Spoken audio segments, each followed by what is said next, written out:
भावानो एवढी कसली गर्दी मारी कोणाचं लगेच म्हणायचं की यात्रा तो नेसता मटणावर ताव मारतोय आयला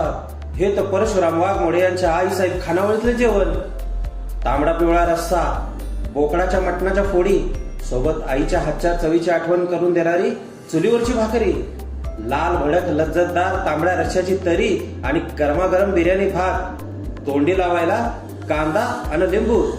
खा की खा आता आम्ही काय बोलायचं मंडळी तुम्हीच सांगा हॉटेलमध्ये आईसाहेब हॉटेलमध्ये एकच नंबर जेवण खानावळमध्ये एकच नंबर जेवण बोकडाचा रस्सा खावा परशुराम यांच्या आईसाहेब मटन ह्याच्यात एक नंबर क्वालिटी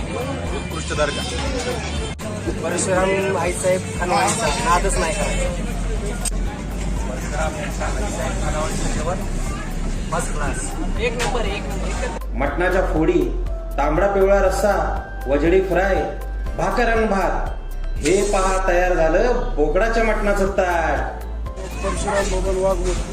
राहणार राशी स्वतः खूप झालो स्वतः बनवायला आणि आमच्या घरचा मसाला असतो असं बाहेरचा काही सुद्धा वापरत नाही सकाळी 7 ते 12 व्यवस्थित जेवण करायचं असेल तर 11च्या आत 12 नंतर कळलं का मंडळी 12च्या आत तर सगळं संपून जाते नाही तर उपाशी राहताल मी काय जास्त बोलत नाही मामा आता तुम्हीच बोला बोकडाचं मटण आहे एक नंबर क्वालिटी आहे